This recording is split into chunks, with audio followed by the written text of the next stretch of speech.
Olá, querido, querida, Shalom, que Deus vos abençoe poderosamente, amém? Odimário Teixeira chegando para mais um vídeo aqui do nosso canal, o canal Sararei Sua Terra. E hoje eu não gravei um vídeo específico. Eu aproveitei uma live, onde Deus falou muito comigo através dessa live, uma live que nós ministramos todos os dias, às 6h12 da manhã, nesse Instagram que está passando aqui, o nosso Instagram, Odimário Teixeira.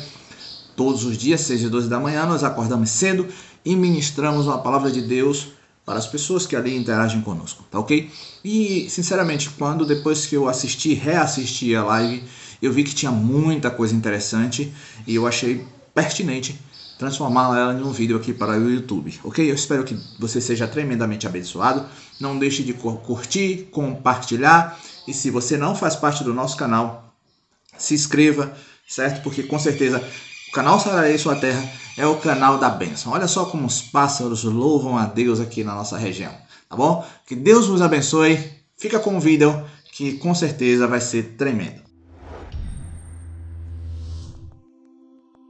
Shalom, shalom. Deus abençoe a todos abundantemente, poderosamente. Amém? Estamos aí dando início a mais um dia de jornada 6.12. que é a jornada de oração que nós fazemos todos os dias pela manhã. O dia hoje está mais escuro do que os outros dias, está chovendo muito, não sei se aí onde vocês estão está da mesma forma, mas aqui está chovendo muito, mas muita chuva e também muito frio, mas isso não é obstáculo para a gente entrar na presença do nosso Deus, para a gente louvar ao Senhor, pelo contrário. Tem que ser motivação. Os obstáculos têm que ser motivação para nós tomarmos posse da nossa vitória. Imagine só se não houvesse obstáculo na nossa vida. Se tudo fosse fácil. Já pensou? Se tudo tivesse fácil. Uma vez, numa certa época, tudo era fácil para o homem. Aquilo que ele queria estava nas suas mãos. Era muito simples, era muito tranquilo. Ele ia e apanhava, se queria o que ele queria comer, ele comia. Aí, claro, mas o homem não comia carne, porque também ninguém comia carne naquela época, né? Aí, o que foi que aconteceu? O homem só tinha uma coisa que ele não podia fazer, uma só, que era comer da árvore do conhecimento do bem e do mal. Mesmo assim, o homem, tendo tudo na sua mão, todas as coisas. O homem não se cansava, o homem não ficava doente, ele não tinha nenhum tipo de problema, não tinha nada em que se preocupar. Não tinha nada em que se preocupar. E aí, o que foi que aconteceu? O homem pecou. Então a gente pode entender que muitas das vezes a gente se afasta do nosso Deus não é pela falta de alguma coisa. Até mesmo tem pessoas muito ricas, que não querem saber de Deus. O interessante é que eu acho que deveria ser o contrário. Quanto mais rica fosse a pessoa, mais próxima de Deus ela deveria estar. Porque as pessoas que não são ricas, que não têm condição financeira, que são pobres, elas poderiam até dizer, não, eu não vou me aproximar de Deus porque eu não tenho nada, Deus não me deu nada. Não estou dizendo que é para as pessoas fazerem isso, nada disso. É somente uma questão de reflexão. As pessoas muito ricas deveriam se aproximar de Deus porque Deus deu muito para elas. Então a questão dos obstáculos, que eu estou falando dos obstáculos, na verdade eu não estou falando aqui de pessoas ricas e pessoas pobres. Os obstáculos eles existem justamente para isso, para nos aproximar do Criador. O versículo que nós vamos ler hoje está no livro de Gálatas, no capítulo 2, verso 20. Gálatas 2, 20 está escrito: Já estou crucificado com Cristo, e vivo não mais eu, mas Cristo vive em mim. E a vida que vivo agora na carne, vivo-a na fé do Filho de Deus, o qual me amou e se entregou a si mesmo por mim. Eu anotei algumas coisas aqui, eu vou tentar ser bastante sucinto e trazer para você uma mensagem hoje que vai edificar muito sua vida. Vai edificar muito. Se você fala qualquer coisa para sua alma, ela vai acreditar.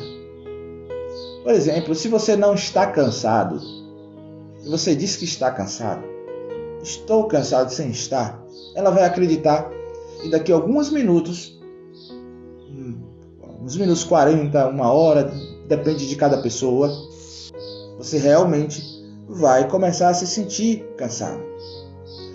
Se você começa a declarar que você está enfermo, que você está doente, a sua alma, o seu cérebro, ele vai começar a trabalhar, a acreditar nisso.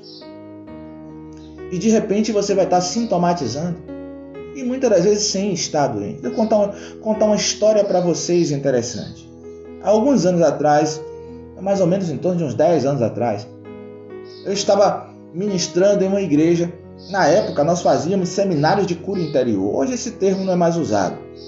Porque quando surgiu o coach, algumas igrejas implantaram, alguns pastores passaram a ser coach, e eles começaram a falar muito sobre inteligência emocional e deixaram de falar sobre cura interior.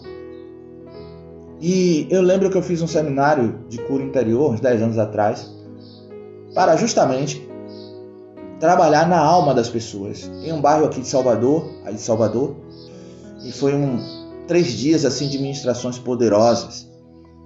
Naquele último dia, eu terminei minha ministração e eu fiz um chamado para as pessoas. Eu disse: venha cá na frente, quem precisa de oração. Li aquele versículo que está escrito: vinde a mim os cansados e sobrecarregados, e eu vos aliviarei. E vieram muita gente, mais ou menos em torno de umas 40% da igreja vieram à frente. Eu orei, e logo depois que eu terminei de orar, uma moça se aproximou e disse que o rosto dela estava ardendo. O rosto dela estava muito vermelho assim. Eu olhei para aquela moça e eu disse: puxa, seu rosto está muito vermelho. Ela está vermelha e está ardendo. Aí eu: fique tranquila que eu vou orar por você e esse sintoma vai passar. Coloquei a mão no ombro dela, fechei meus olhos para orar e o Espírito Santo falou comigo. Pergunta a ela se ela já perdoou a sua mãe. E eu perguntei: você já perdoou sua mãe? Ela ficou rígida na hora, ela ficou muito rígida. E o Espírito Santo pediu que eu perguntasse para ela de novo se ela tinha perdoado o tapa no rosto que ela havia tomado da mãe. Aí quando eu perguntei isso para ela, ela começou a chorar. Quer dizer, o que estava acontecendo com ela, o que ela estava vendo, o que ela estava sentindo foi exatamente a somatização de um tapa que ela recebeu da mãe em uma discussão alguns anos atrás. E ela guardou aquilo no coração e ela não perdoou a sua mãe. Ela já tinha até esquecido da briga, mas ela lá dentro no seu coração estava ainda nutrindo, certo, aquela mágoa. Nós estamos montando isso aqui que eu te mostrei, queridos, é um programa de mentoria, chamado programa de mentoria 70 vezes 7. 70 vezes 7 é uma expressão que era usado na época de Jesus as pessoas falava isso, não foi só Jesus que falou isso, era algo comum do povo da época dizer assim, para sempre. Quando eles diziam para sempre, eles usavam essa expressão 70 vezes 7. Então Jesus, ele estava ensinando as pessoas a perdoar. Alguém perguntou a Jesus se deveria perdoar, quantas vezes deveria perdoar. Ele disse: para sempre, sempre. Todas as vezes que houvesse necessidade de perdão, você tinha que perdoar. E muitas das vezes nós não perdoamos. E aí é que vem aquilo que eu falei no início, o nosso cérebro, ele entende aquilo que nós falamos e ele acredita naquilo que falamos. Porque tem muita gente que diz assim: eu não perdoo. Por que eu não perdoo? Porque eu não consigo perdoar. E a ofensa foi tão dura, foi tão difícil, me magoaram tanto, que eu não consigo perdoar. Eu não consigo perdoar aquela pessoa que me traiu, aquela pessoa que me apunhalou pelas costas. Eu não consigo. Mas deixa eu te dizer uma coisa, querido, querida. Tudo bem que você acredite não conseguir perdoar, mas perdoe. Pelo menos fale para o seu cérebro isso, que você perdoa. Você tem que falar da boca para fora, você tem que dizer, ó, eu perdoo fulano de tal.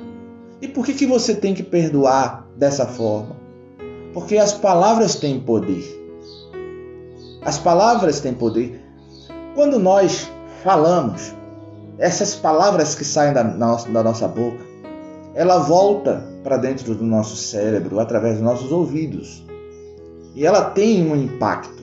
É por isso que eu estou dizendo que ele acredita naquilo que nós falamos.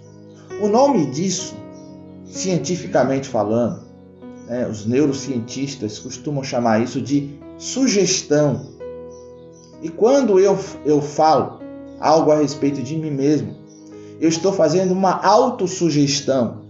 Na Bíblia, a Bíblia concorda com isso, a Bíblia confirma, porque na verdade os cientistas, ontem à noite eu fiz uma live e nós falávamos sobre inteligência emocional e eu falei a respeito disso, da questão da ciência, que as igrejas evangélicas muitas vezes viraram as costas para a ciência.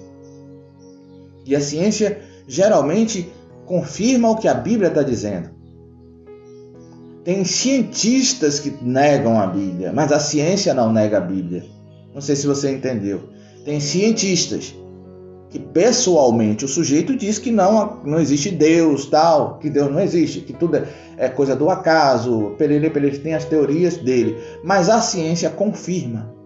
E nesse caso aqui que eu estou falando, a ciência confirma. A Bíblia, o que a Bíblia diz? A Bíblia fala o seguinte: a fé vem pelo ouvir. E o ouvir é a palavra de Deus. Aí nós entendemos o seguinte, que a fé, ela se desenvolve de nós quando nós ouvimos. Se você não tiver ninguém para pregar para você, como é que sua fé vai se desenvolver? Se você não tiver de um lugar onde você não tem ninguém, você não tem rádio, você não tem internet, você não tem como. Hoje se existe a internet em tudo quanto é lugar, mas alguns anos atrás não existia a internet. Num lugar como esse que eu estou aqui, alguns anos atrás a comunicação era feita apenas por rádio. Aqui não chegava, nem televisão chegava, e aqui também não chegava jornal. Se acontecesse do radinho de pilha que o sujeito tinha, ou então aqueles rádios grandes, que o pessoal tem ainda por aqui, o povo ainda guarda essas coisas antigas, mas se quebrasse, a pessoa ficava aquele tempo todo sem uma informação, sem uma notícia. Muitos não sabiam ler. Na verdade, a maioria não sabiam ler. E como é que essas pessoas poderiam conhecer a Deus? Então elas precisavam falar, abrir a boca e dizer, né? Orar, é por isso que oração, ela pode ir muito em seus efeitos. Porque a oração, você se conversa com Deus, mas você conversa com você também. E quando você declara, por exemplo, você diz assim, ó, Senhor, eu sou abençoado, eu sou mais que vencedor. Você está declarando, seu cérebro está captando e está acreditando nisso. Se você disser que você é alguém que não vale nada, que não presta, certo? Seu cérebro vai acreditar nisso e ele vai começar a trabalhar para te auto-sabotar, para fazer com que você não cresça, você não prospere, você não vença, você não absorva aquilo que ele planejou para você, aquilo que ele tem para a sua vida, quer dizer, aquilo que Deus tem para a sua vida, e o seu cérebro começa a te sabotar. A palavra de Deus, voltando aqui para a Bíblia, e justamente com aquilo que a ciência concorda, a Bíblia fala que o homem é aquilo que ele pensa ser. Por que ele é aquilo que ele pensa ser? Porque um dia ele foi sugestionado, alguém falou para ele, até mesmo talvez ele mesmo falou para ele que ele é daquela forma. E ele acredita naquilo e ele passa a viver aquilo. Nós precisamos aprender a viver justamente isso. Aquilo que realmente nós somos. E o que é que nós somos? Querido, precisa entender o seguinte, olha, o inimigo de nossas almas, ele não pode mudar nossa identidade, certo? Você é filho. Se você é filho, você tem que viver como filho de Deus. O inimigo faz tudo para você não entender isso, que você é filho. Ele fez isso com Jesus quando ele tentou Jesus. Quando ele tentou jogar Jesus contra Deus. Porque o inimigo de nossas almas o tempo todo tenta fazer isso, nos jogar contra o nosso Deus. Fazer com que a gente não creia nele, fazer com que a gente desenvolva na nossa alma certos sofismas. Quer dizer, palavras que entraram para justamente minar a nossa fé, destruir a nossa fé. Então o inimigo justamente, querido, faz exatamente isso. Fazer com que você pense que você é aquilo que você não é. Um derrotado, um fracassado, alguém que ninguém ama, um desprezado, e você não é. Você é uma pessoa amada de Deus. Deus te ama. Deus tem o melhor para você.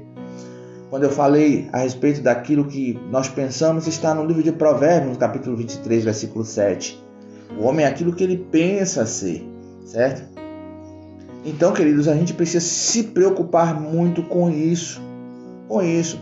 Não confunda comportamento com identidade.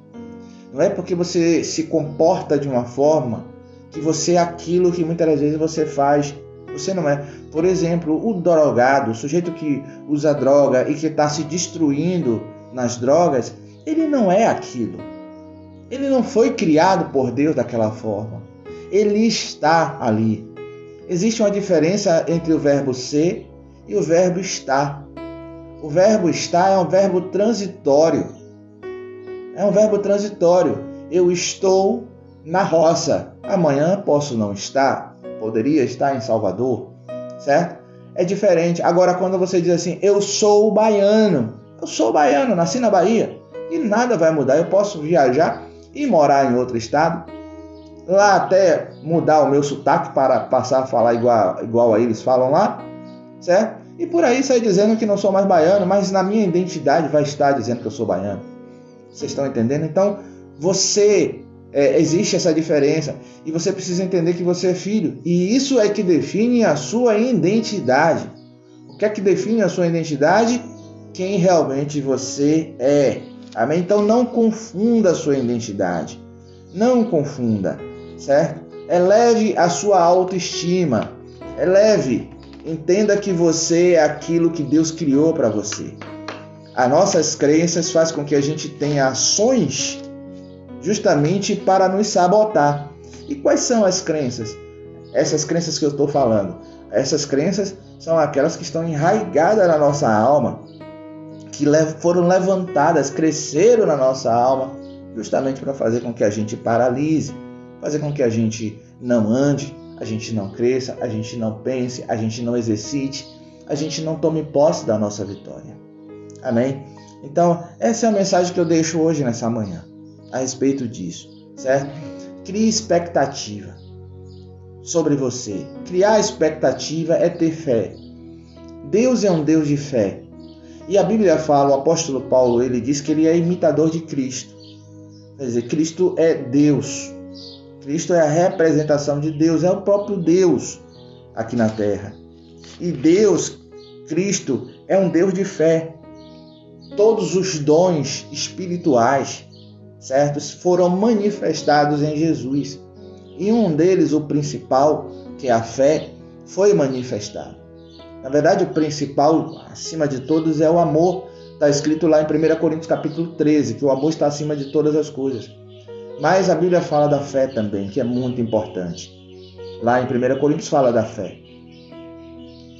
E Jesus venceu todas as coisas porque ele acreditava, ele cria nele. Ele cria que ele era filho. E ele cria que depois que ele passasse por tudo que ele passou, ele tomaria posse de uma grande vitória e ele seria, a glória que viria sobre a vida dele seria imensa. Nós não temos nem assim, a dimensão de 1%, de 0,5%, 0,1% da glória do Senhor Jesus. Nós só entendemos aquilo que nós vemos, aquilo que a Bíblia, é por isso que a Bíblia fala que aquilo que Deus preparou não chegou ao coração do homem. Quer dizer, está muito mais acima do que nós podemos imaginar.